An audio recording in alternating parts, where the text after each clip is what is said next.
مسیح یسوع کے قادر عظیم نام میں آپ سب کی سلامتی ہو۔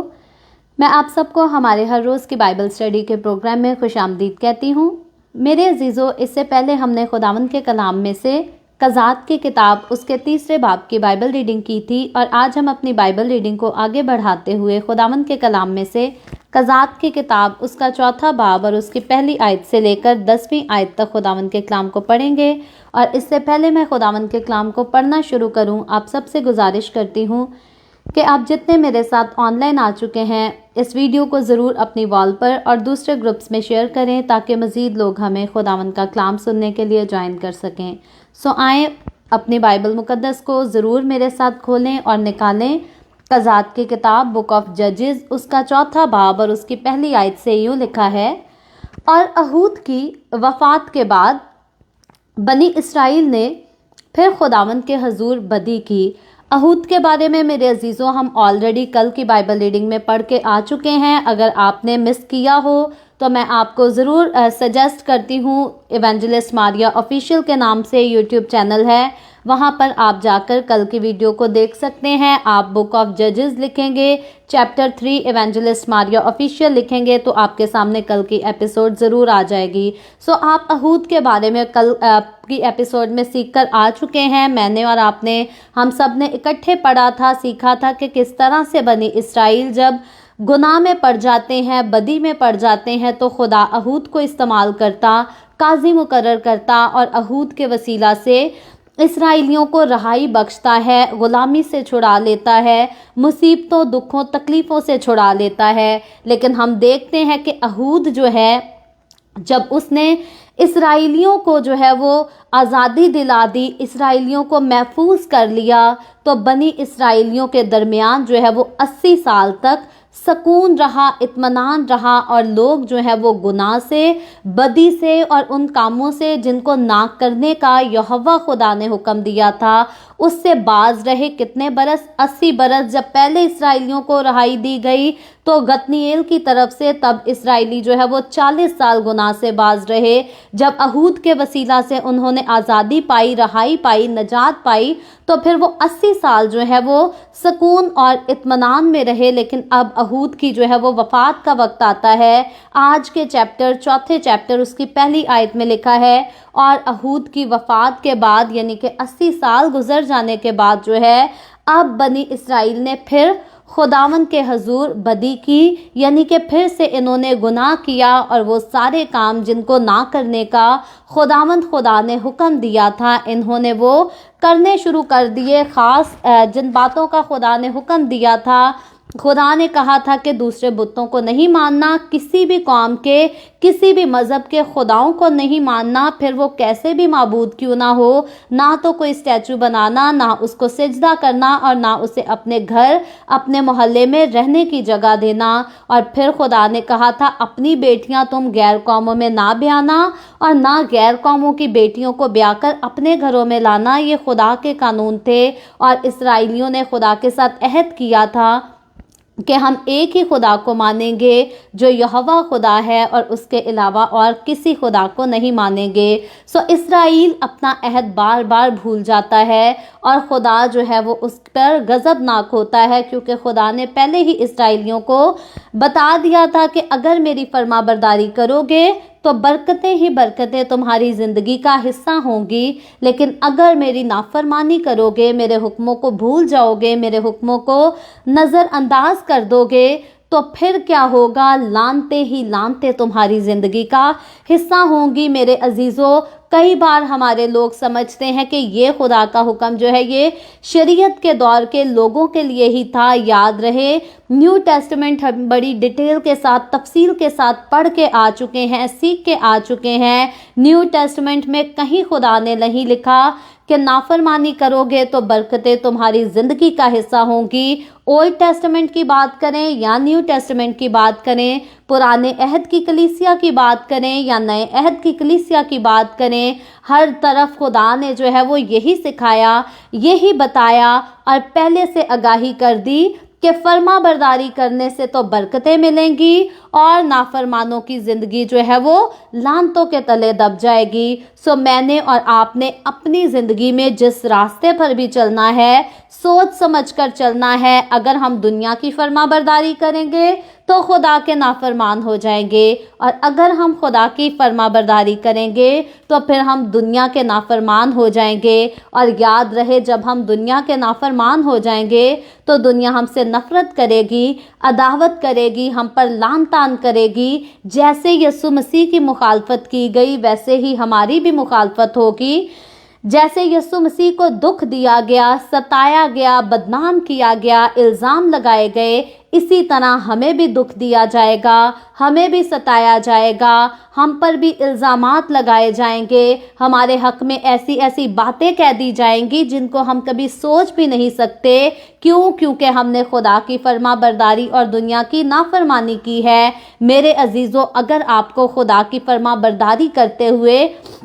یہ سب کچھ سہنا پڑتا ہے تو ہمیشہ خوشی کیجیے گا، شادمان ہوئیے گا، کیونکہ خداوند جو ہے ہمیں اس کا بڑا اجر دے گا، بھاری اجر دے گا۔ لیکن اگر ہم خدا کی نافرمانی کر کے دنیا کے فرما بردار ہو گئے تو شاید وقتی طور پر ہمیں دنیا سے عزت نصیب ہو بھی جائے، خوشیاں نصیب ہو بھی جائیں، لیکن دنیا سے ملنے والی عزت اور خوشیاں جو ہیں وہ وقتی طور کی ہوتی ہیں، لیکن خدا سے جو ہم پاتے ہیں وہ اٹرنل ہے، وہ ہمارے لیے عمر بھر اس دنیا کے بعد آنے والی دنیا میں بھی ہمارے ساتھ ساتھ رہتا ہے۔ سو اپنی زندگی میں ہمیشہ خداوند کو رکھیں اور خداوند کی تابعداری میں رہنے کی عادت ڈال لیں، کیونکہ خدا کی تابعداری کرنے میں کبھی کسی کا گھاٹا نہیں ہوا۔ لیکن وہ لوگ جنہوں نے خدا کی بار بار نافرمانی کی، یاد رکھے بار بار ان کو جو ہے وہ سزائیں بھی ملی، خدا کا غضب بھی ان پر بھڑکا اور لعنتیں ان کی زندگی کا حصہ بن گئی۔ یہاں پر اسرائیلیوں کے ساتھ ایسا ہی ہوتا ہے، لکھا ہے انہوں نے اگر بدی کی، پہلی آیت میں ہم نے پڑھا، دوسری آیت میں آگے چلیں تو دیکھیں لکھا ہے سو خداوند نے ان کو کنعان کے بادشاہ یابین کے ہاتھ، جو حصور میں سلطنت کرتا تھا، بیچا، اور اس کے لشکر کے سردار کا نام سیسرا تھا۔ سو اب کنعان کا ایک بادشاہ یابین ہے جس کے بارے میں لکھا ہے کہ خدا اب اسرائیلیوں کو اس کے ہاتھ میں بیچ دیتا ہے۔ اب اسرائیلیوں کا آگے انجام جو ہے وہ خطرناک ہوتا ہے۔ خطرناک کیوں ہوتا ہے؟ کیونکہ انہوں نے کسی انسان کی نہیں بلکہ یہوہ خدا، اسی یہوہ خدا جو ان کو مصر کی غلامی سے چھڑا لے کر آیا، جس نے ان کے لیے بے شمار بڑے بڑے معجزات کیے، جس نے ان کے باپ دادا سے وعدہ کیا کہ میں ملک کنعان ان کو دے دوں گا، نسل در نسل میرا عہد ان کے ساتھ چلے گا۔ جب انہوں نے خدا کی نافرمانی کی تو خدا کا غضب ان پر بھڑکنا ہی تھا۔ یاد رہے، اگر آج ہم یسوع کے خون کو اپنے اوپر لے کر، یسوع کے نام کو اپنے نام کے ساتھ لگا کر بھی گناہ کرتے اور گناہ کی دلدل میں اپنے آپ کو جھونک لیتے ہیں تو اسی طرح خدا کا غضب ہمارے اوپر رہتا ہے۔ سو میں اور آپ، ہم جتنے یسوع کا نام اپنے نام کے ساتھ لگا چکے ہیں، ہم جتنوں نے عہد کر لیا، وعدہ کر لیا کہ اب سے یہ زندگی یسوع کی ہے، ہم جتنے مسیحی کہلاتے ہیں، ہمارے لیے لازم ہے کہ ہم گناہ اور بدی سے جو ہے وہ جتنا کنارہ کر سکتے ہیں کریں، اور اپنے خداوند زندہ خدا سے لپٹے رہیں، کیونکہ اس سے لپٹے رہنے کا صلہ تو برکتیں ہیں، لیکن اس سے جدا ہونے کا صلہ جو ہے وہ لعنتیں ہی لعنتیں اور خطرناک انجام ہے۔ لکھا ہے آگے چل کر، وہ دیگر اقوام کے شہر حروست میں رہتا تھا۔ یہ اس بادشاہ کے بارے میں لکھا گیا ہے جس بادشاہ کے آگے جو ہے ان کو غلامی کے لیے اسرائیلیوں کو بیچ دیا گیا۔ تیسری آیت میں لکھا ہے، معذرت چاہتی ہوں، تب بنی اسرائیل نے خداوند سے فریاد کی کیونکہ اس کے پاس لوہے کے